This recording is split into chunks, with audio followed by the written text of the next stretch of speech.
nice. He used to come down to the rugby club to as our patron regularly to he owned a new clubhouse in 2003.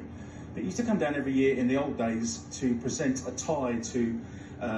We have a club within the club. It's like a charitable organisation in the club. But he'd come and present the tie each year, and sometimes stay for dinner, sometimes just hand out the award and just go. But he was when he came down, he thoroughly enjoyed himself. I mean, we've talked a lot about him being a keen sportsman. He was very talented at particular sports. Yeah. Did he really love rugby? Did you get that sense that he knew a bit about it?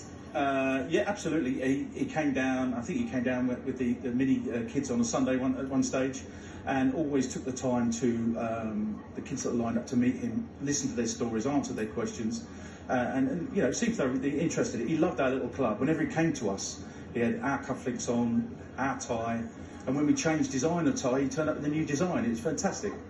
That's really interesting, isn't it? Because I've spoken to so many people today who say he was engaged. If he met you, he was engaged and he knew something about you and what your role was. So it sounds, from what you're saying, that it was exactly the same with Windsor Rugby Club. Yeah, there was an occasion our previous chairman wrote to him with a bit of a witty letter, and he said, you know, we're having our last league lunch of the season. Tickets are running out fast. Would you like a couple? And he wrote back and said that would be delightful, and he came to the lunch. So in all our club tie and everything else. So it's you know, really special to have him. We're very, very proud to have him as our patron since 1952. Yes, and that is such a long association, and that's sad for you and the members. That's incredibly sad. We've had a royal patron. I believe we're the only rugby club in the world that has a British royal family royal patron. So I think he took it over from King George VI.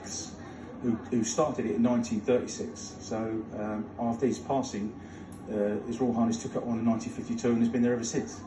So we'd very much like, well, I can't say it's a bit sad occasion, but we'd very much like to keep that tradition going.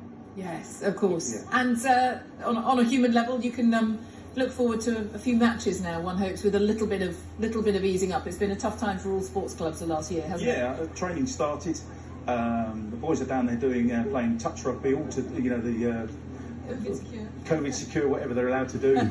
I think the club are going to be gathering, socially distancing on the pitch next week in groups of 6 or 2 households or whatever, getting the whole club down there to raise a can of old speckled hen, which is his tipple. That's what he drank when he was with you. Yeah. So, and I think the guys, current chairman and rugby